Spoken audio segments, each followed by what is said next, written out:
Hi, this is Daryl Meyer from Keller, Texas. Today is Thursday, September 9th, 2010. I want to talk to you a little bit today more about this Koran burning pastor in Florida. Story out of AOL News today says Florida pastor calls off his plan to burn Korans. Christian pastor today canceled his controversial plan to burn copies of the Koran, saying that he had received a sign from God. When a Muslim cleric agreed to move an Islamic center planned for a site near Ground Zero in New York, but there has been no immediate confirmation of any such deal. I haven't heard of that, planning to move that location. I hope it's true. Anyway, Terry Jones, head of the Dove World Outreach Center in Gainesville, Florida, he sparked an international uproar when he announced his church would burn copies of the Muslim Holy Book on Saturday, the 9th anniversary of the September 11th terror attacks. Barack Obama condemned the plan, and General David Petraeus, the U.S. commander in Afghanistan, warned it would endanger American troops. So, Jones announced this afternoon he had decided to call off the Quran burning and would instead fly to New York on Saturday to meet with the Muslim clerics who want to build an Islamic center a few blocks from the site of the former World Trade Center.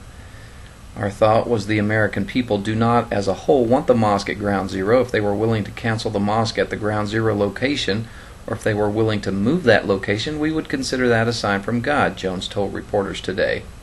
He said, "We have been in contact with the imam in New York City. I'll be flying up on Saturday to meet with the imam at the Ground Zero mosque. He has agreed to move the location," Jones said. I haven't heard that, but I hope it's true. So, he's calling it off. In related stories, I want to read some of these out of yahoo.com. Quran burning stirs outrage in the Muslim world. Really? You don't say. These are the people that kill a cartoon artist for drawing a picture making fun of Muhammad. Yeah, they want to kill him. These are the kind of people we're dealing with. Here's what kills me, though. Listen to this. This is out of Kabul, Afghanistan. Hundreds of angry Afghans burned an American flag and chanted "Death to the Christians" on Thursday today to protest plans by this American church to burn the Quran. Okay, stop right there. That's a bit much. We see these people burn American flags, burn the Holy Bible, chant "Death to America," "Death to Israel," and now "Death to the Christians." How would it look to the rest of the world if we had a huge gathering of people burning the Quran, saying "Death to the Muslims," "Death to Iran," "Death to Saudi Arabia"? Really? Where's the outrage now? Okay, they're doing it. They're doing what the whole world has told this guy in Florida not to do. Where's the outrage? Do you hear it? It's pretty quiet, isn't it?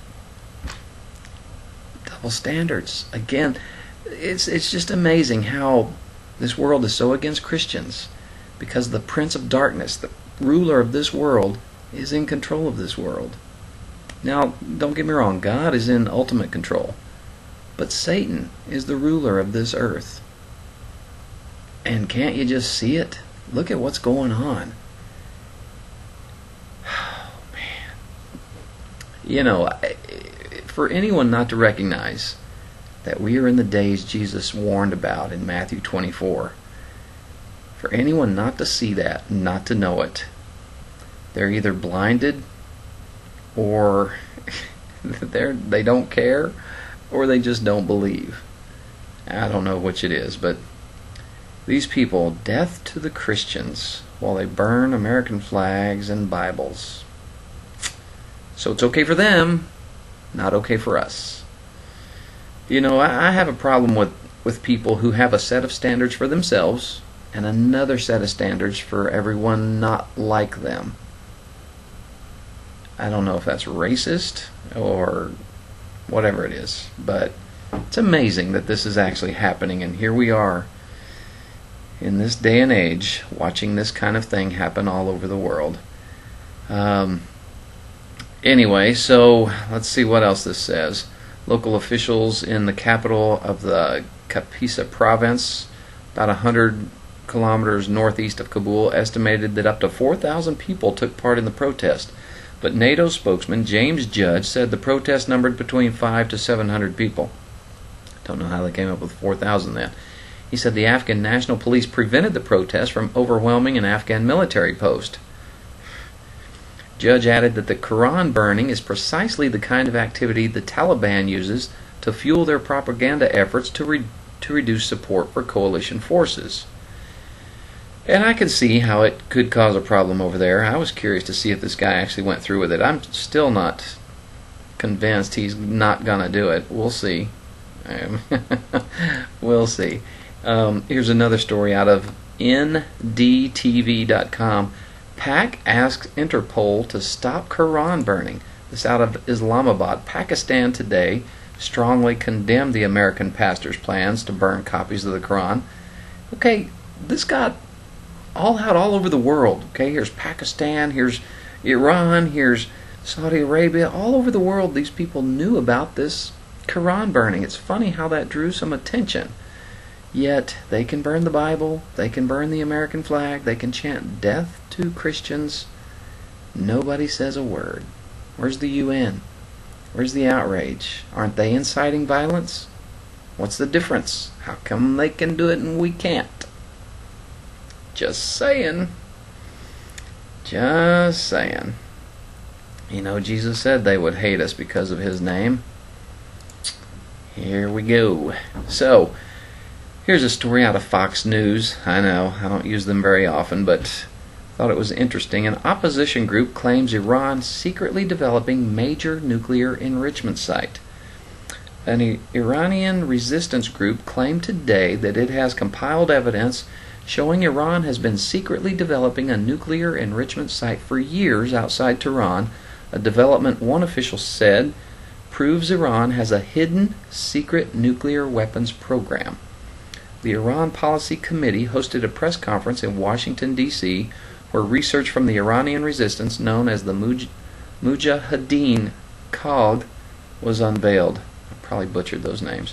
The findings could not be independently confirmed, but they cited evidence including satellite imagery they claimed was compiled after years of extensive research. They said that the enrichment site is located near the city of Kazvin, about 75 miles outside of Tehran. The group claimed the regime has spent about $100 million to date on the underground project, which started in early 2005, and that construction is 85% complete. It was built inside mountains to withstand bombings. Looks like it says a U.S. official asked about the claim said the government had known about the facility for years, but urged caution. So here they are with this secret underground nuclear facility, another one. I know they've come up with two of them in the last 2 years. Curious to see what happens with that. Now, I don't know if you know this or not, but here's just a little food for thought. Our president, Barack Obama, the 44th president, has added more to the national debt in the first 19 months of his presidency than all of the presidents from Washington through Reagan combined. Okay, what was Reagan, the 40th president? So 1 through 40, add up everything they spent. Barack Obama in 19 months has spent more than all of them put together. Wow. It's astounding. This is all over the place. This is on CNN, MSN. It's on. This is everywhere. I mean, the numbers don't lie. You can't get away from the numbers. So here's this president promoting change, and by golly, he's brought some change to America, hasn't he? Yeah, I think the change is that very few of us have any change in our pockets anymore. But boy, he's spending like crazy. And how many vacations has he and his wife had at our expense? You know, last couple of days it's been raining a lot here in Texas, and a lot of thunder, and it reminded me of a scripture that I have been pondering for probably more than 30 years. I don't know if you're familiar with it, but I want to read this to you. It's out of Revelation 10, verse 3 and 4. And it says, first of all, it's talking about the angel in the little scroll. I saw another mighty angel coming down from heaven. He is robed in a cloud. But in verse 3, it says, "And he gave a loud shout like the roar of a lion. When he shouted, the voices of the seven thunders spoke. And when the seven thunders spoke, I was about to write, but I heard a voice from heaven say, 'Seal up what the seven thunders have said, and do not write it down.'" This has intrigued me for years. I would love to know what those seven thunders said. Now, throughout the Bible, thunder was part of God's judgment on His people. And, 7 is a perfect number, too. And, I've heard various opinions on this. I've heard some people say, it's probably 7 nuclear bombs going off somewhere, and maybe they named cities. I've heard them say, it could be lining up with the 7 seals or the 7 bowls, or it's just hard to know. I mean, I'd like to hear your thoughts. What do you think these 7 thunders might have said? And why did the angel say, "Don't write that down"? I mean, would it be giving too much away? Would it be too much information for us to know? Would we use it to our advantage? Why can't we know what the 7 thunders said? Curious. Very curious. Let's investigate some more. Let's go to Revelation 16, verse 18. And this says, "Then there came flashes of lightning, rumblings, peals of thunder, and a severe earthquake. No earthquake like it has ever occurred since man has been on earth. So tremendous was the quake." Okay, it pretty much goes on to say that all the cities of all the nations fell. Okay, judgment on the earth. Let's go back. Let's go back into the Old Testament, see what we can find on thunders of old. Let's go to Exodus 9, verse 23. Exodus 9:23. "When Moses stretched out his staff toward the sky, the Lord sent thunder and hail, and lightning flashed down to the ground. So the Lord rained hail on the land of Egypt." Okay, more judgment. Exodus 9, verse 23. I did that one. Okay, Exodus 19, verse 16. "On the morning of the 3rd day there was thunder and lightning with a thick cloud over the mountain, and a very loud trumpet blast. Everyone in the camp trembled." So they were fearful of the thunder. How about 1 Samuel 2, verse 10? "Those who oppose the Lord will be shattered. He will thunder against them from heaven. The Lord will judge the ends of the earth." Thunder against them from heaven. Just makes you wonder. 2 Samuel 22, verse 13 through 15. "Out of the brightness of his presence, bolts of lightning blazed forth. The Lord thundered from heaven. The voice of the Most High resounded. He shot arrows and scattered the enemies. Bolts of lightning and routed them." Wow. How about Job 36, verse 33? "His thunder announces the coming storm." What kind of storm are we looking at here? Job 37, verse 5. "God's voice thunders in marvelous ways. He does great things beyond our understanding." Amen to that. How about Isaiah 29, verse 6? "The Lord Almighty will come with thunder and earthquake and great noise, with windstorm and tempest and flames of a devouring fire." Joel 2, verse 11 and 12. "The Lord thunders at the head of His army. His forces are beyond number, and mighty are those who obey His command. The day of the Lord is great. It is dreadful. Who can endure it? Even now, declares the Lord, return to me with all your heart, with fasting and weeping and mourning." And let me finish with Joel 3, verse 16. "The Lord will roar from Zion and thunder from Jerusalem. The earth and the sky will tremble, but the Lord will be a refuge for His people, a stronghold for the people of Israel."